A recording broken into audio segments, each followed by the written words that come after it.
2021년 4월 30일 금요일 큐티 생명의 삶 오늘의 본문 출애굽기 11장 1절부터 10절까지 말씀입니다. 여호와께서 모세에게 이르시기를 내가 이제 한 가지 재앙을 바로와 애굽에 내린 후에야 그가 너희를 여기서 내보내리라. 그가 너희를 내보낼 때에는 여기서 반드시 다 쫓아내리니 백성에게 말하여 사람들에게 각기 이웃들에게 은, 금, 배물을 구하게 하라 하시더니 여호와께서 그 백성으로 애굽 사람의 은혜를 받게 하셨고 또 그 사람 모세는 애굽 땅에 있는 바로의 신하와 백성의 눈에 아주 위대하게 보였더라. 모세가 바로에게 이르되 여호와께서 이와 같이 말씀하시기를 밤중에 내가 애굽 가운데로 들어가리니 애굽 땅에 있는 모든 처음 난 것은 왕위에 앉아 있는 바로의 장자로부터 맷돌 뒤에 있는 몸종의 장자와 모든 가축의 처음 난 것까지 죽으리니 애굽 온 땅에 전무후무한 큰 부르짖음이 있으리라. 그러나 이스라엘 자손에게는 사람에게나 짐승에게나 개 한 마리도 그 혀를 움직이지 아니하리니 여호와께서 애굽 사람과 이스라엘 사이를 구별하는 줄을 너희가 알리라 하셨나니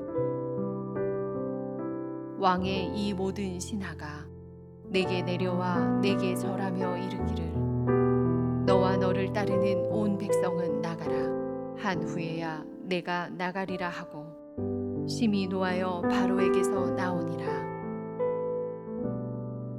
여호와께서 모세에게 이르시기를 바로가 너희의 말을 듣지 아니하리라. 그러므로 내가 애굽 땅에서 나의 기적을 더하리라 하셨고 모세와 아론이 이 모든 기적을 바로 앞에서 행하였으나 여호와께서 바로의 마음을 완악하게 하셨으므로 그가 이스라엘 자손을 그 나라에서 보내지 아니하였더라. 아멘.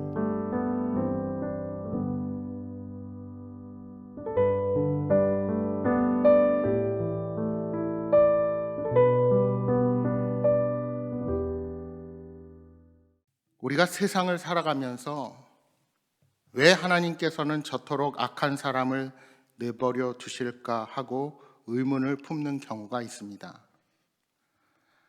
하나님께서는 공의의 하나님이신데 어떻게 저렇게 악한 사람이 흥하는 것을 보고만 계실 수 있을까 하는 것입니다. 우리가 계속해서 살펴보고 있는 애굽의 재앙만 봐도 그렇습니다. 하나님께서는 바로에게 단 한 번으로 그치지 않고 지금까지 무려 9번이나 회개의 기회를 주셨습니다.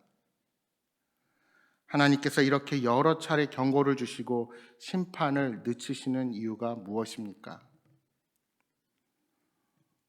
베드로후서 3장 9절에 이렇게 말씀합니다. 주의 약속은 어떤 이들의 더디다고 생각하는 것 같이 더딘 것이 아니라 오직 주께서는 너희를 대하여 오래 참으사 아무도 멸망하지 않고 다 회개하기에 이르기를 원하시느니라. 오래 참으사 아무도 멸망하지 않고 다 회개하기에 이르기를 원하시느니라 말씀합니다. 심지어 하나님은 이스라엘 백성을 압제한 바로에게조차 자신의 죄를 깨닫고 회개할 기회를 주시는 분이십니다. 하지만 바로는 당장의 고통을 모면하기 위해 일시적으로 거짓 회개를 했을 뿐 진실된 회개를 하지 않았습니다. 이렇게 하나님께서 오래 참으심에도 불구하고 끝내 죄인이 회개하지 아니하면 하나님은 마침내 심판의 채찍을 드시는 분이십니다. 그 심판이 이르기 전에 반드시 돌이켜야 하나님의 진노의 심판을 피할 수가 있게 되는 것입니다.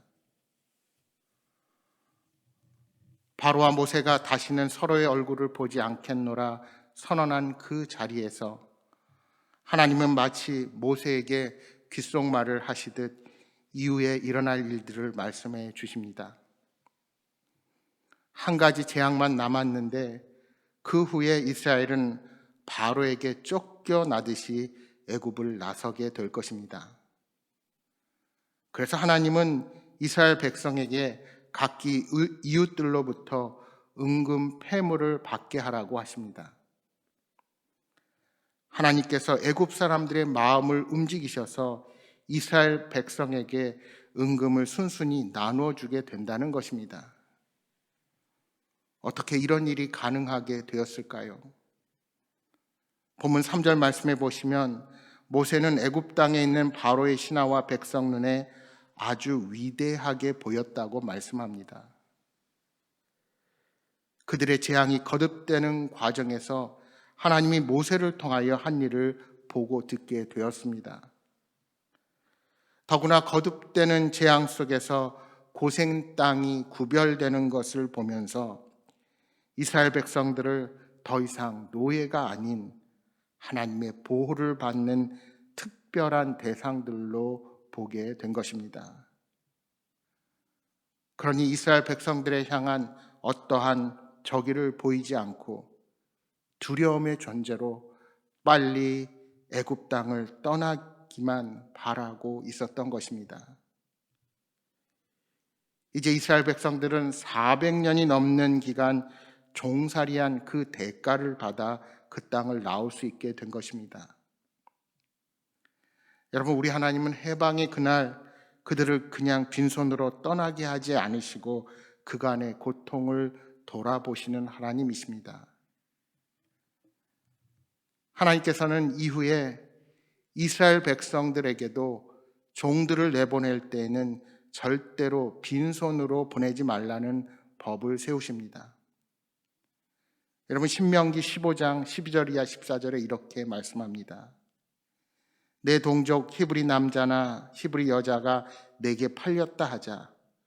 만일 6해 동안 너를 섬겼거든 7째 해에 너는 그를 놓아 자유롭게 할 것이요. 그를 놓아 자유롭게 할 때는 빈손으로 가게 하지 말고 내 양 무리 중에서와 타작 마당에서와 포도주 틀에서 그에게 후히 줄지니 곧 내 하나님 여호와께서 내게 복을 주신 대로 그에게 줄지니라 하고 말씀합니다. 하나님께서는 그들이 애굽 땅에서 노예로 고통의 시간을 지낸 것을 잊지 않으시고 또한 그들 또한 약자들을 돌아보기 원하셨던 것입니다. 하나님께서는 이처럼 이스라엘 백성들에게는 나아갈 준비를 시키시고 바로에게는 마지막 심판 예고를 전하십니다. 밤중에 애굽 땅에 있는 모든 처음 난 것이 다 죽을 것이요 커다란 슬픔이 임할 것을 말씀합니다. 여러분, 고대로부터 처음 난 것들, 곧 마지는 가장 소중하고 귀한 존재였습니다. 특히 사람의 경우는 집안 혹은 왕의 계승자여 대표자로서 형제들 중에 으뜸이었습니다.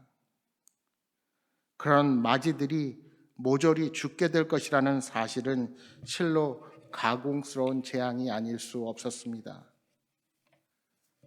특별히 오늘 본문 5절에 장자로 번역된 히브리어 베코르는 성별의 구별 없이 처음 난 것을 가리킵니다. 따라서 딸만 있는 집안도 재앙을 피할 수는 없었습니다. 그러나 이스라엘 백성에게는 이 재앙이 임하지 않을 것입니다. 지금까지는 바로가 모세를 왕궁으로 불렀지만 이 재앙 후에는 바로가 모세를 찾아와 이스라엘을 내보내게 될 것이라는 말을 남기고 모세는 바로 떠납니다. 하나님의 경고를 듣지 않은 바로는 결국 자신과 애굽 백성에게 그 어떤 것보다 큰 고통을 안기고 나서야 이스라엘 백성들을 내보내게 되는 것입니다. 모세는 10가지 재앙이 모두 바로가 그의 마음을 완악하게 해서 하나님의 말씀을 듣지 않았기 때문에 일어난 것임을 선언합니다. 하나님은 애굽에서 재앙을 내리실 때 비교적 사람들이 견딜 만한 수준의 재앙부터 시작하셨습니다.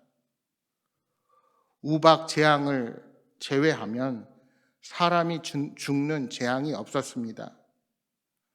뿐만 아니라 우박의 재앙 또한 미리 하나님의 경고를 듣는 자들은 가축과 더불어 살 수가 있었습니다.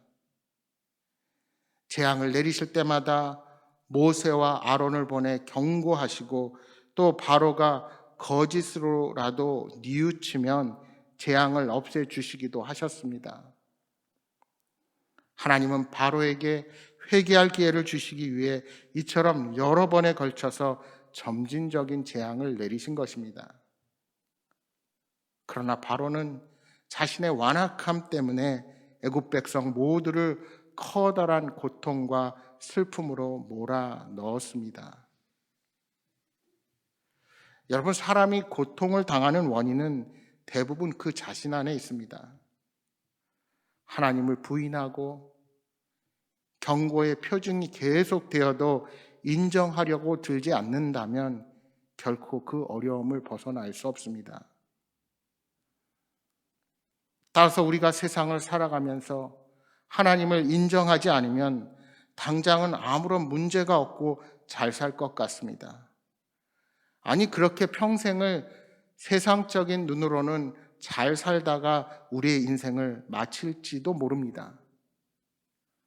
그러나 거기에는 반드시 하나님의 심판이 있습니다. 따라서 삶과 죽음을 가르는 10번째 재앙은 예수님의 재림 때에 이루어질 마지막 재앙과도 같다 할 수 있습니다. 우리 주님의 임재는 악인들에게는 영벌의 심판이지만 성도들에게는 영생으로 들어가는 승리를 의미합니다. 요한계시록 3장 5절에 말씀합니다. 이기는 자는 이와 같이 흰옷을 입을 것이요 내가 그 이름을 생명책에서 결코 지우지 아니하고 그 이름을 내 아버지 앞과 그의 천사들 앞에서 시인하리라. 그리스도의 재림과 심판은 이 땅에서 믿음을 지키기 위해 온갖 박해와 환난을 견디고 이긴 성도에게 구원의 완성이 되는 것입니다. 그러므로 이스라엘 백성들이 모든 10가지 재앙 후에 어린 양의 피로써 애굽에서 해방되었듯이 성도는 어린 양이신 예수 그리스도의 보혈을 힘입어 모든 고통을 이기고 마지막 심판을 통해 영생의 복을 누려야 합니다. 여러분, 복음의 핵심이 그리스도의 십자가와 죽음과 부활이듯이 마지막 심판 때에는 영원한 사망과 영원한 생명으로 나뉘게 됩니다. 애굽이 아무리 강해도 하나님 앞에서는 바람에 나는 겨와 같습니다. 마찬가지로 그 어떤 세상의 힘도 주님 앞에서는 아무것도 아닙니다. 그 사실을 명심하며 끝까지 하나님을 신뢰하며 마침내 주시는 구원과 승리를 얻는 여러분 모두가 되시기를 소망합니다.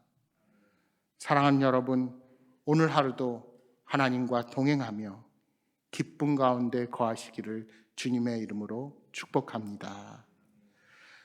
오늘도 주신 말씀 기억하며 이 시간 함께 기도하겠습니다. 반드시 하나님의 심판이 있음을 확신하며 믿음으로 온전히 서서 우리에게 주어진 사명을 잘 감당하게 하여 주옵소서. 오늘도 하나님의 능력과 권능을 의지하여 담대하게 복의 통로로 사용되는 인생들이 되게 하여 주옵소서 하고 기도하시겠습니다. 또한 여러분 가져오신 간절한 기도의 제목들 놓고 기도하시다가 돌아가시기 바랍니다. 함께 기도하겠습니다.